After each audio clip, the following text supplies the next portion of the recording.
Gracias por estar con nosotros. Hoy vamos a hablar de un tema que me preocupa. Me preocupa porque venimos haciendo incidencia, levantando la voz, pero sin respuestas. Y es la impunidad en la violencia contra la mujer.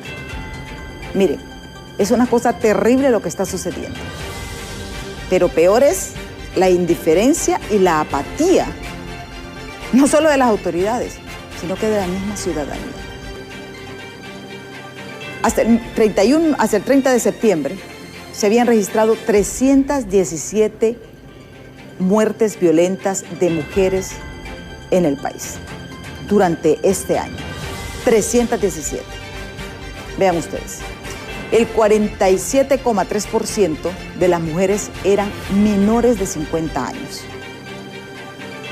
Personas en edad productiva, madres, jefas de familia. Porque cuando asesinamos a una mujer, no es una cifra más, estamos dañando una familia. Sin las mujeres no hay familia, así de sencillo. El 46,7% de estos crímenes ocurrieron en Cortés y en Francisco Morazán. Vean ustedes, el departamento de Cortés en estos momentos lidera los asesinatos de mujeres aquí en el país.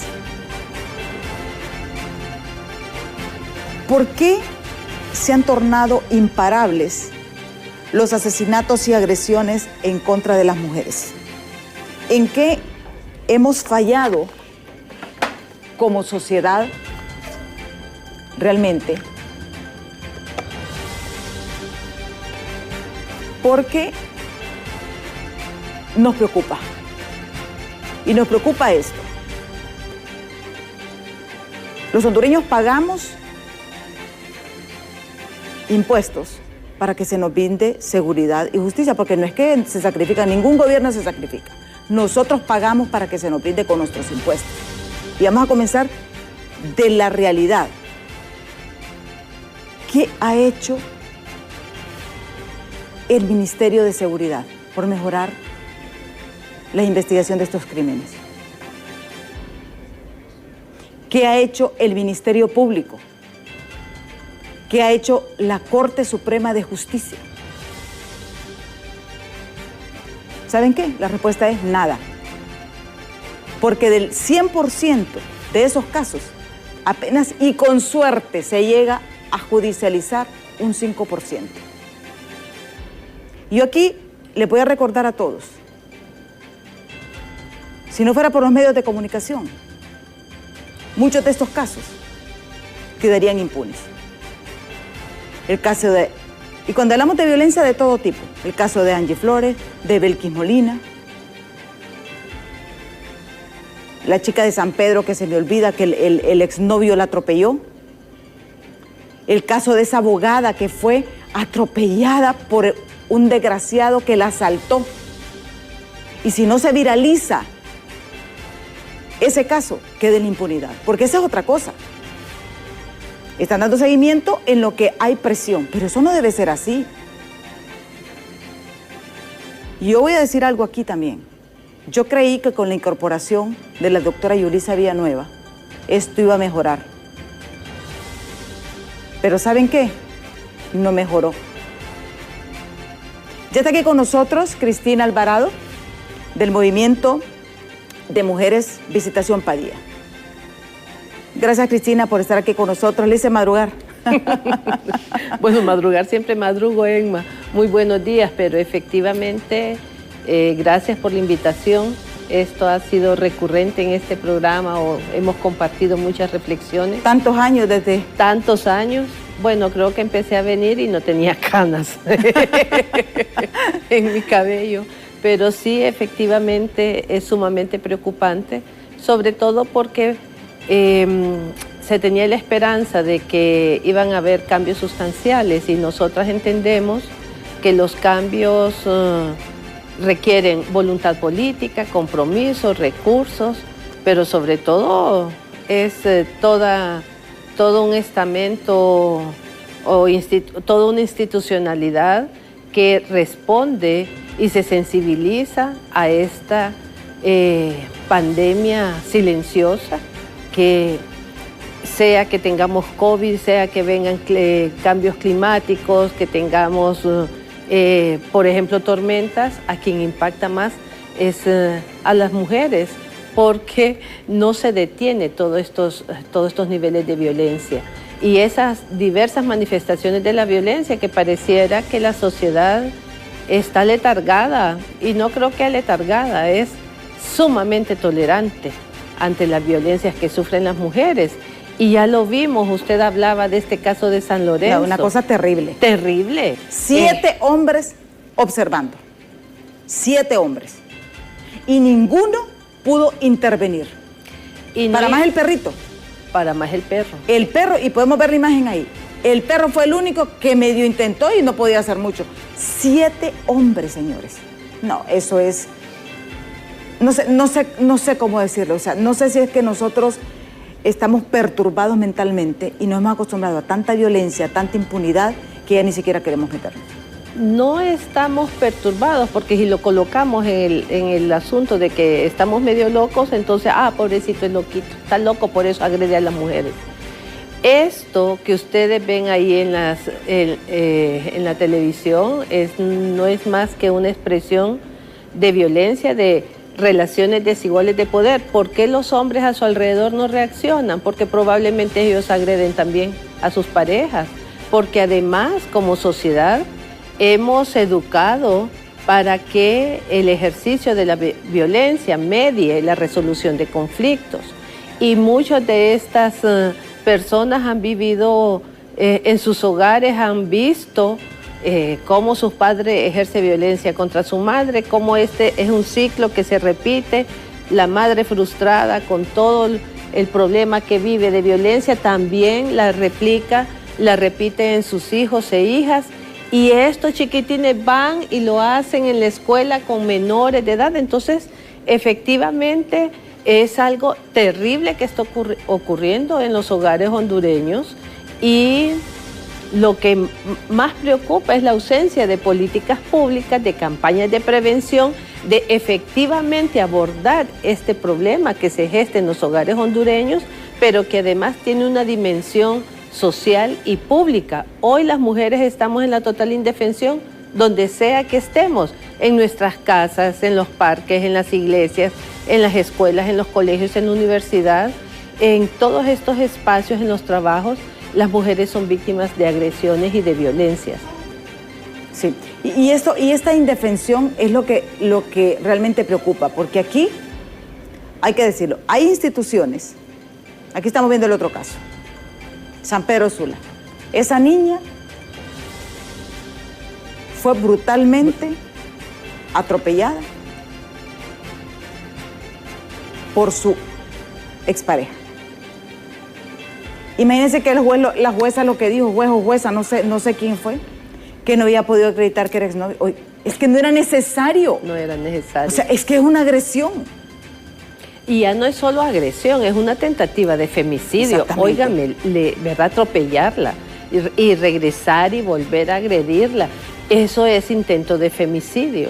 Y ahí es también la responsabilidad que tienen desde el Poder Judicial, desde los juzgados, y esto es un continuum de la ruta crítica de violencia que viven las mujeres y que no tiene respuesta. Por ejemplo, este caso era para catalogarlo, tipificarlo como tentativa de femicidio. Incluso está la figura de agravado, porque se ve la hazaña, se ve el odio, que el tipo vuelve y agrede. Y lamentablemente, yo no sé, bueno, sí sé que ese código penal es el código de la impunidad, no solo para la corrupción, sino también para la atención a las violencias, para proteger la vida de las mujeres. Ese código penal redujo las penas de femicidios, pero además creó un vacío ahí entre el maltrato familiar y la violencia doméstica. En este país la violencia doméstica es una falta, no es un delito. Sí. Y entonces estábamos amparadas que con el tipo de delito, violencia intrafamiliar, el Código Penal establecía penas y establecía, ¿verdad?, todos los mecanismos para detener a los agresores de mujeres. Ahora, con el maltrato familiar, es bien interesante, desde que esa figura aparece en el Código Penal, fíjese que se vienen abajo las estadísticas de violencia doméstica, de las llamadas que recibía el 911, y luego aparecen y repuntan, sobre todo en Francisco Morazán y Cortés, repunta el maltrato familiar. Porque las últimas estadísticas que tenemos, yo las saqué más o menos del Centro de Derechos de la Mujer, que ellos la publican, y es interesante, me llama la atención. Por ejemplo, Francisco Morazán lidera las denuncias de violencia doméstica en el 911, que ascendían a 7.200 casi. Pero vean ustedes, en Cortés, donde hay más asesinatos, las denuncias de maltrato familiar son menos. Ascienden a 9.952 denuncias. Y entonces pareciera, por lo menos yo lo he consultado y dicen que es que que utilizan la figura del maltrato familiar porque no requiere muchas evidencias ni pruebas. Porque si nos vamos por la figura de violencia doméstica, hay que investigar, hay que tener medios probatorios y no solo irse con el con el testimonio o con lo que... Y hay evidencia, ahí tenemos a medicina forense, pero es ahí donde nos enfrentamos también a unos niveles de insensibilidad de parte de los funcionarios y funcionarias públicas. Y estos son casos que conocemos en los medios de comunicación. ¿Y los que no? Y los que no aparecen. Nosotras tenemos conocimiento de casos de mujeres que son fiscales enfrentando una situación de denuncia por hostigamiento. Pues en el caso de aquel fiscal que asesinó a la otra fiscal allá en Nacaome. Mire, tenemos casos así. Y el hombre estaba, escuchen bien, estaba en la Fiscalía de la Mujer. Y recuerda usted que creo que tratamos ese tema y realmente preocupa, pues, o sea, ¿cómo usted al ladrón le va a dar las llaves, Cristina? Porque efectivamente hay una institucionalidad que no se compromete a realmente hacer En esos momentos no hay compromiso.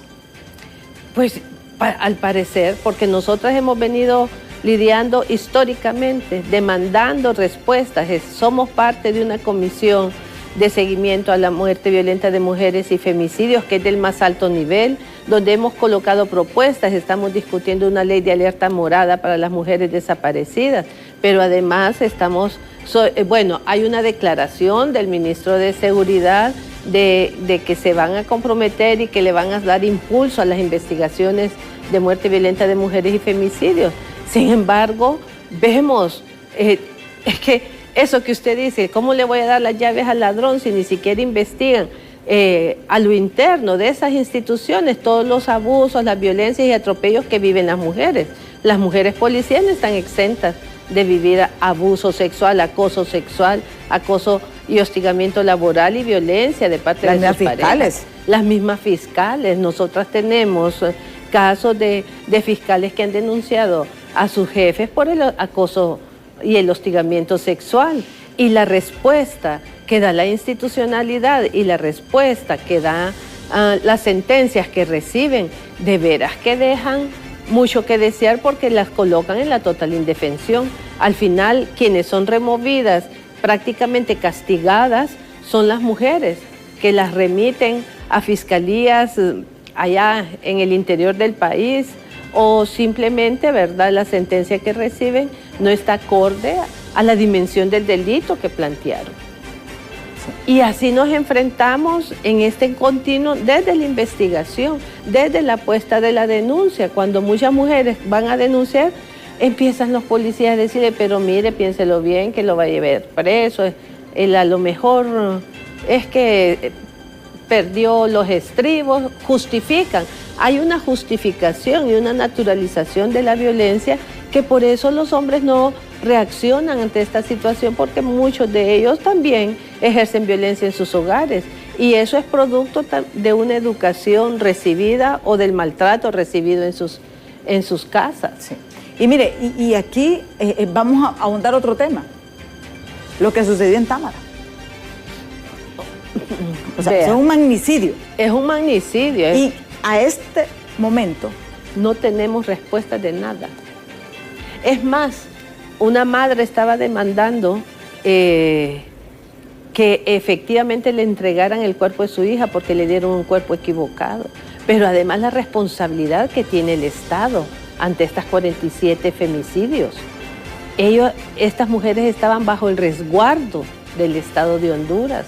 No podemos dejar de señalar el femicidio de Keila Martínez, sí. Óigame, y la sentencia que recibió, homicidio imprudente, cuando estaba en una institución que su lema es servir y proteger a la población hondureña, y ahí perdió la vida en una posta policial. Y eso es gravísimo y sobre todo el mensaje que deja, que son intocables, que que su familia no va a obtener justicia en este país porque hay todo un entramado institucional para blindarse y protegerse entre ellos mismos. Y eso, Emma, es de lo que conocemos y de lo que y que sale a los medios públicos.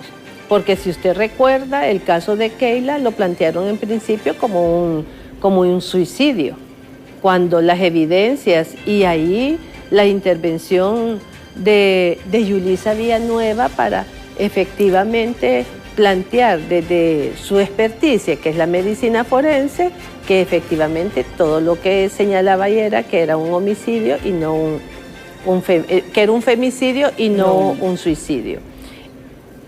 Lamentablemente creo que esta falta de respuesta de la institucionalidad, en principio, creo que mi esposo repite cada rato que tenemos la práctica de los mayas, que los mayas, cada gobierno que había de los mayas enterraban lo que habían hecho los anteriores.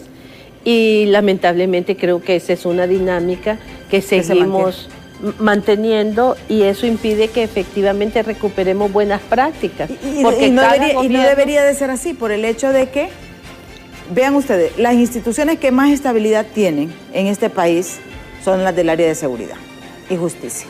Y hay que ser realistas. Sí. O sea, ¿cuándo usted ha visto que los policías, mire, hasta para las depuraciones ha sido un problema hacerlo? ¿Cuándo usted ha visto despidos masivos en el Ministerio Público o en la Corte Suprema de Justicia? Sí. O sea, a nivel estructural, ¿verdad? Vamos a decir, a nivel técnico. Jamás.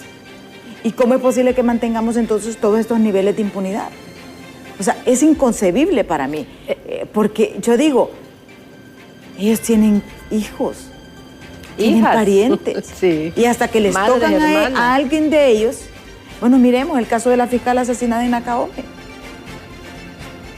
Si no fue por la presión de la prensa y de la familia, porque aquí yo reconozco, yo por ejemplo, y para mí son héroes, la familia de Angie, la familia de Belkis Molina, la de Hazel Cortés, la de ella. Sí. También sabe que otro caso, la de la gente la señora de Choloma que murió con el niño en el brazo, que fue un sicariato.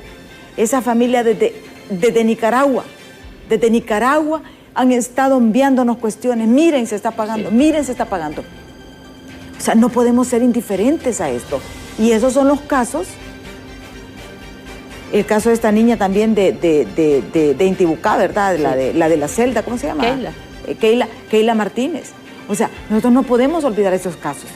Y fíjense que nosotros, ¿sabe lo que hacemos? Los tenemos cuadriculados ya en los calendarios. En esta fecha falleció tal, hay que volver a remarcar para ver cómo vamos avanzando. Pero no debería ser por presión de los medios de comunicación. Ni porque de las esta gente, fiscales, jueces y policías, reciben un sueldo para hacer esto. Exactamente. Y es un sueldo que lo pagamos todas y todos con nuestros impuestos. Y que además deben entender que son funcionarios públicos al servicio de la ciudadanía. Lamentablemente nos tratan como que nos están haciendo un favor. Y esto es importante que nos demos cuenta cómo, a pesar de que se cuenta con recursos, estos recursos no son asignados para la investigación de la muerte violenta de mujeres y femicidios. Y que investigar un femicidio es totalmente diferente a un homicidio y que se requiere de protocolos porque de esa manera se genera evidencia científica que sostiene los casos para ser judicializados, porque aquí el otro problema es que todo esto a nivel de femicidio todo lo llevan a nivel de testimonio, que la familia, que si el fulanito, y muchas personas tienen miedo, ¿verdad?, de las consecuencias que eso puede tener. Entonces, ¿dónde está toda la inversión histórica que se ha hecho en la policía para que tenga mejores laboratorios, para que se especialicen en criminalística y en criminología, que creo que son todas esas cosas que deberían de reforzarse, como decía yo, aceitar toda esa institucionalidad, porque además nos enfrentamos que si la policía investiga un caso de femicidio, entonces la ATIC ya no lo toma, y esa lucha de poder... Hay una lucha de poder, o sea, esta lucha de poder es lo que está ahondando la impunidad, Cristina. Por supuesto que sí, porque vea, en el pasado, en algún momento nos decían que la policía tenía más recursos que la ATIC para investigar, que si de 3 a 4 femicidios, 3 los investigaba la policía, 1 lo investigaba la ATIC. Y el asunto, por eso se creó la unidad de investigación de muerte violenta de mujeres y delitos contra la vida, para que tuviera una especificidad. Sin embargo, no tiene los suficientes recursos, no tiene suficiente personal, porque además la ATIC atiende toda una serie de problemáticas de crimen organizado, de corrupción. Entonces, el asunto es que las mujeres no somos prioridad, ni hemos sido prioridad. Y este cambio de gobierno, entiendo yo que recibimos un país, ¿verdad?, en ruinas. Sin embargo, también los funcionarios han dejado mucho que desear y no han logrado efectivamente desarrollar coordinaciones efectivas que les permita dar respuestas ante estos hechos de violencia. Pero nos enfrentamos que lejos de conocer la ley, conocer todo el marco legal internacional y nacional que garantiza y protege los derechos de las mujeres, imparten justicia a diestra y siniestra bajo sus prejuicios machistas e incluso religiosos, y no en función de lo que la ley establece. Y pareciera que con el menor esfuerzo, sí, porque no puede ser que se sostenga ese 95% de impunidad, que eso nos deja un mensaje claro de que aquí... Y eso lo venimos escuchando de décadas. Décadas. Décadas con lo mismo. Vamos a tener que ir a pausa.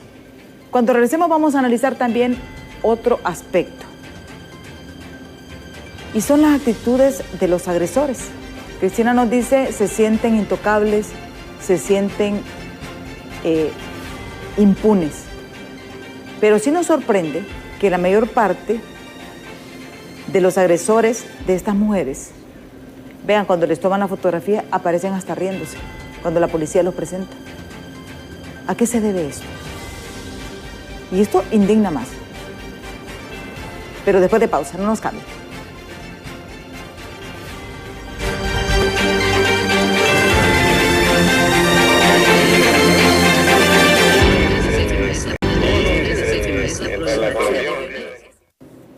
Estamos conversando con Cristina Alvarado. Ella es del Movimiento de Mujeres Visitación Padilla. Sobre este tema, 95% de impunidad en la violencia contra la mujer. Y no es que uno sea feminista, pero recordemos, cuando una mujer es afectada, se afecta a la familia. Es ese núcleo. Y sí nos preocupan lo que está sucediendo actualmente, porque sentimos que la presidenta puede tener buenas intenciones, pero sus equipos de trabajo no están dando respuesta. Yo particularmente, insisto,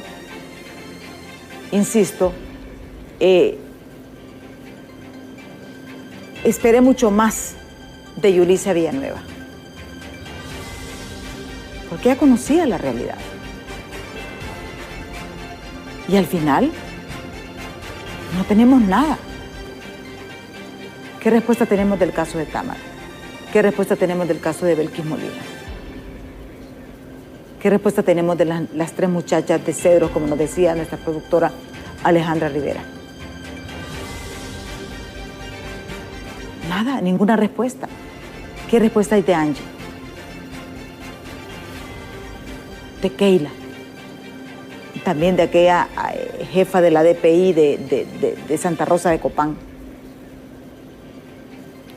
No tenemos seguimiento. Entonces, ¿qué pasan haciendo? Porque si dijeran, ok, me meto en este caso, voy a repuntar, por lo menos solucionar un caso por año, ya vamos mejorando. Pero ni siquiera eso. Ni siquiera el caso eso. de Támara. El caso de Támara, señores. No es posible que a estas alturas no exista ninguna persona procesada.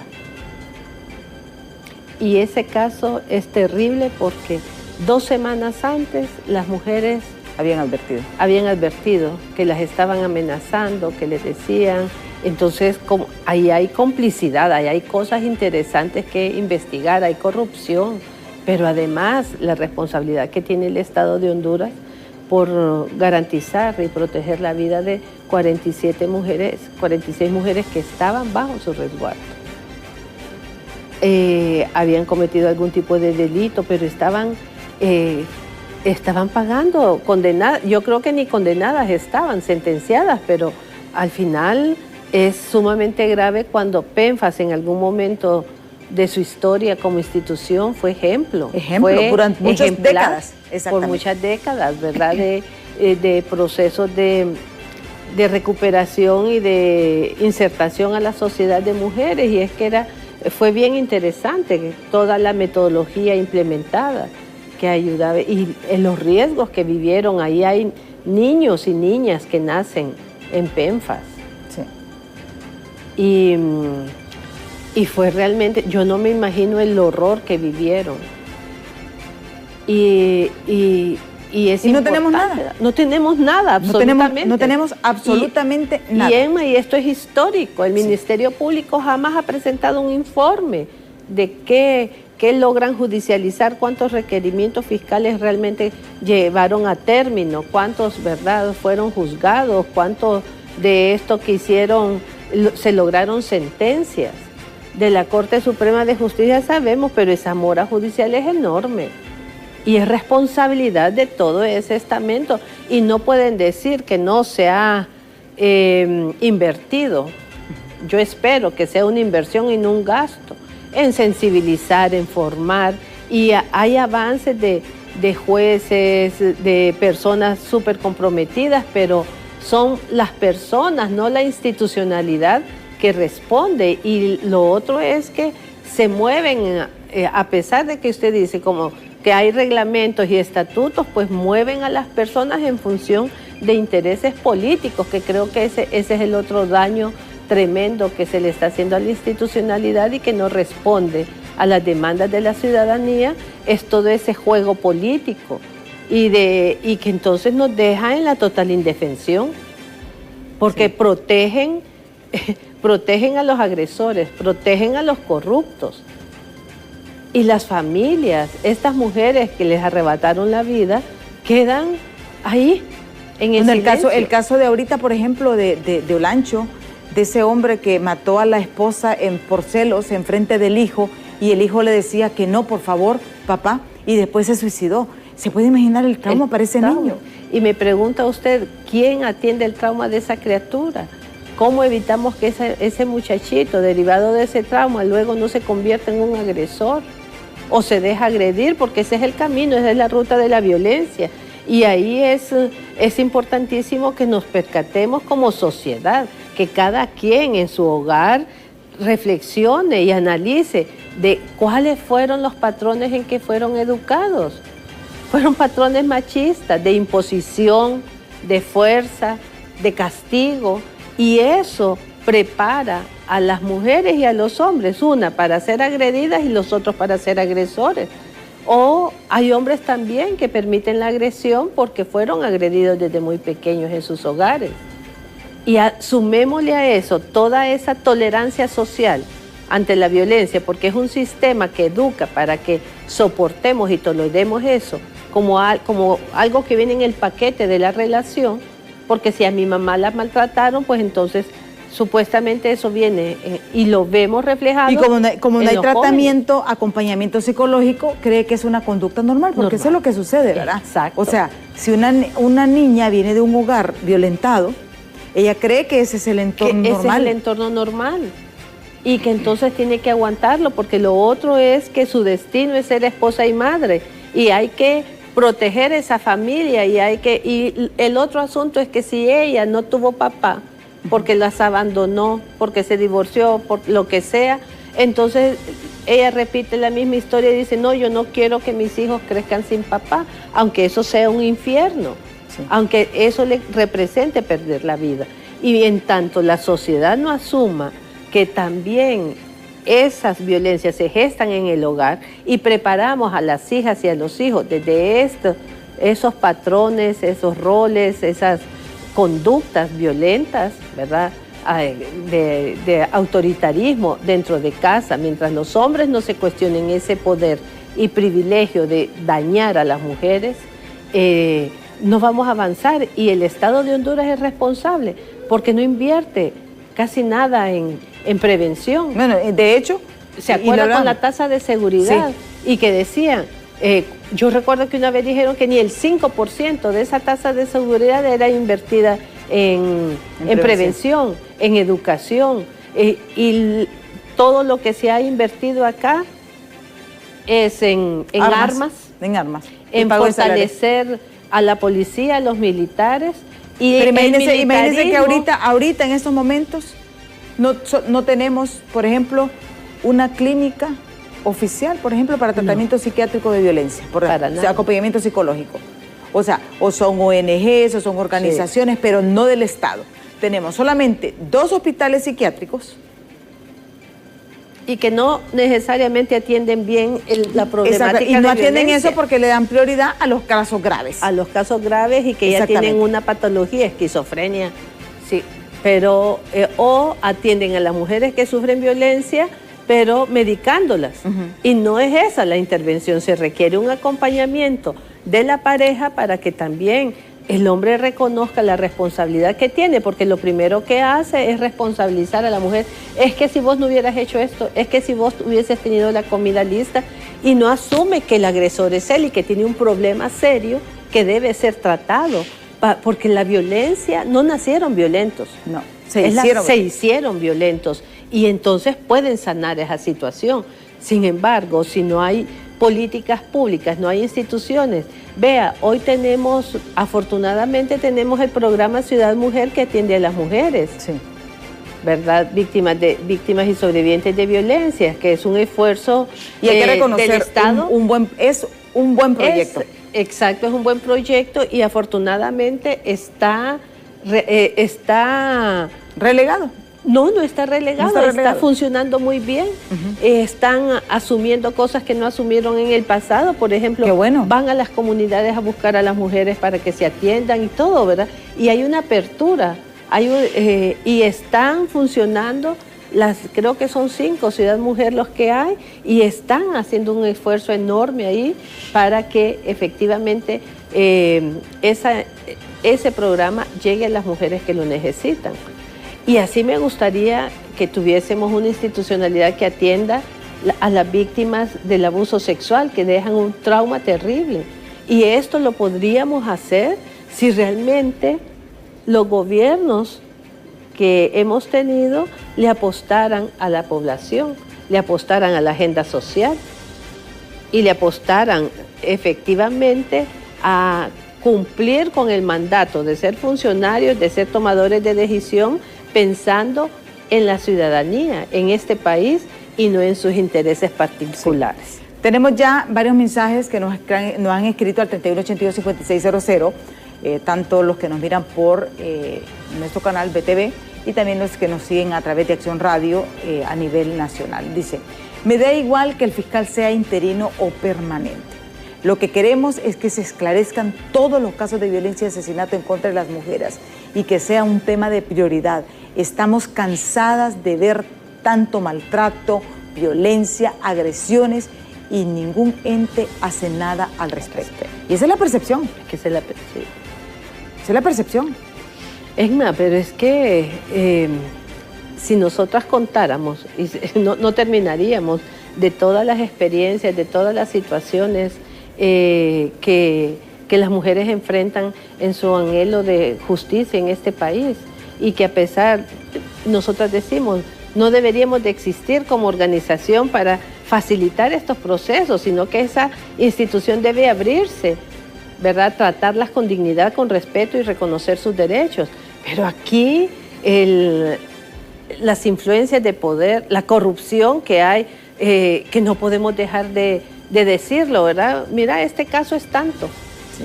Así. O la percepción también de los operadores de justicia que abordar casos de violencia doméstica son casos bagatela, que no le dan fama, ni le dan estatus, ¿verdad? Como investigar la corrupción.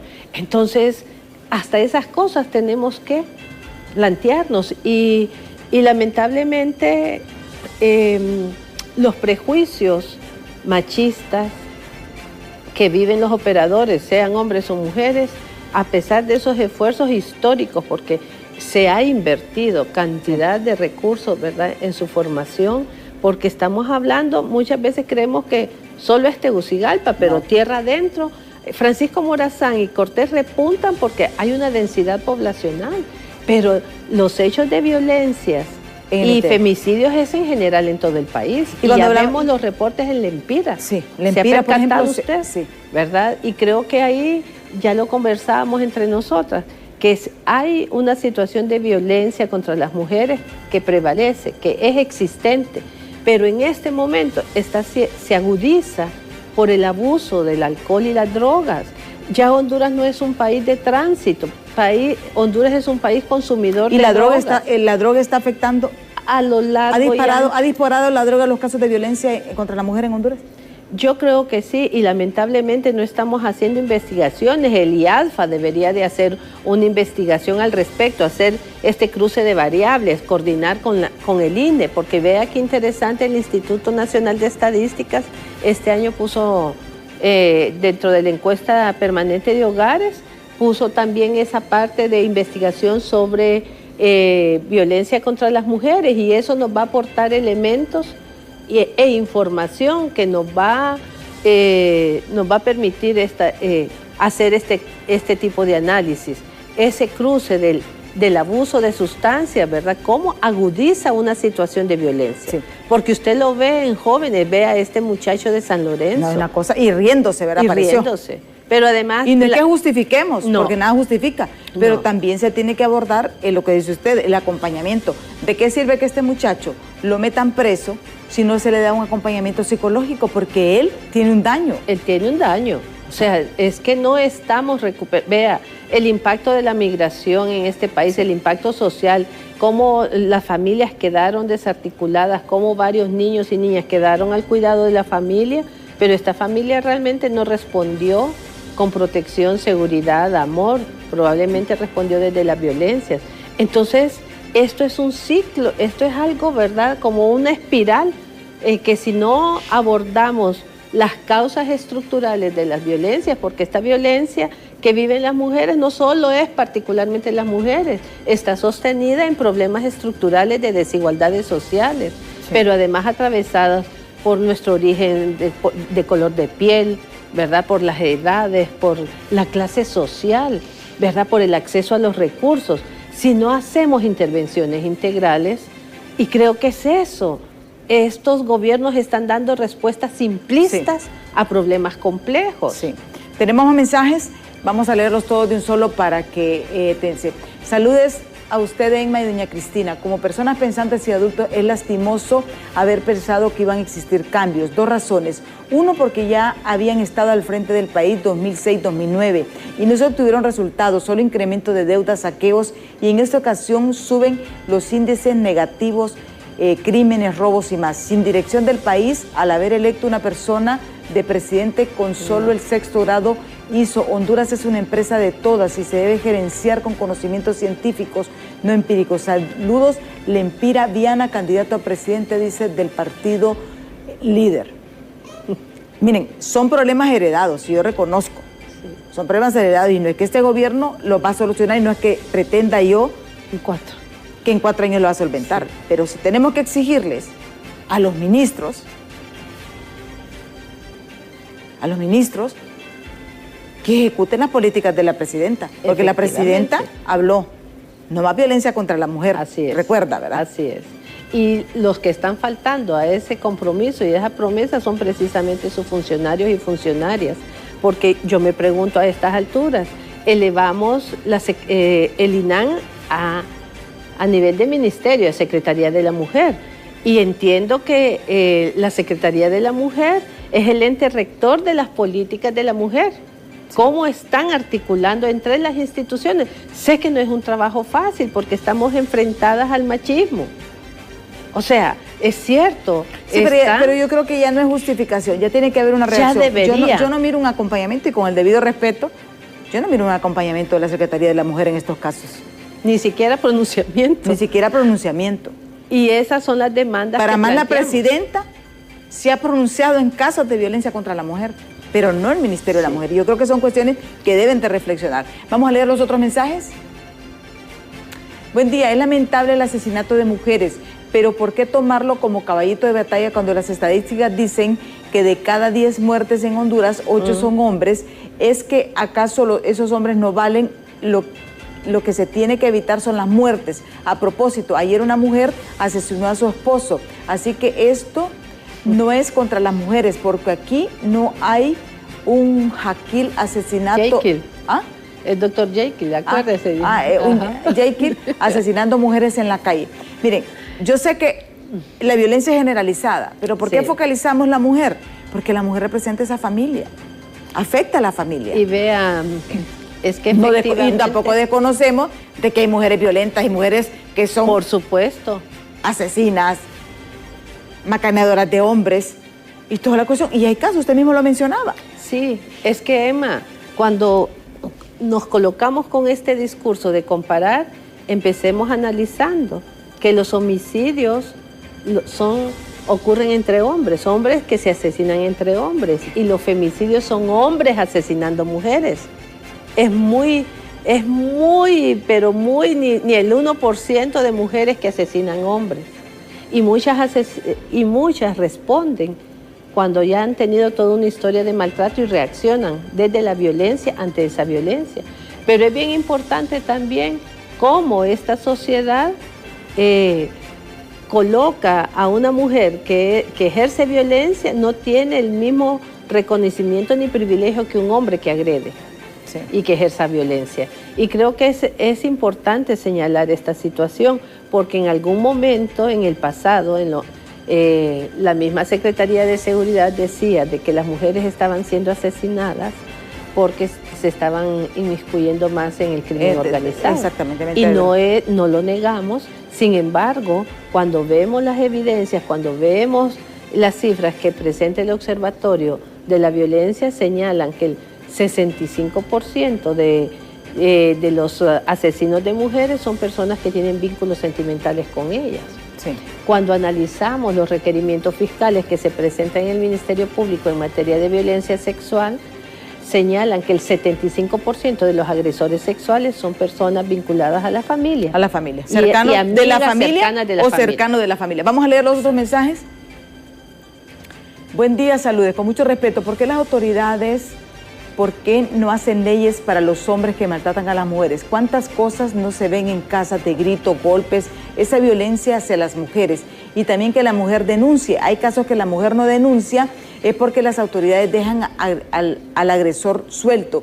Y es cuando la golpean más o las matan. Durante años he visto cuánto ha dejado solas a las mujeres. Y se los digo porque he visto y me ha tocado ayudar. Creo que ya es tiempo que todos los organismos deben poner leyes que se sientan, y creo que se hará algo por las mujeres. Y yo creo que se está haciendo. Lo que pasa es que es tanto la problemática que se divaga. Porque yo les digo, vaya, yo porque traigo a Visitación Padilla, yo conozco el trabajo que ellos hacen, es un trabajo silencioso.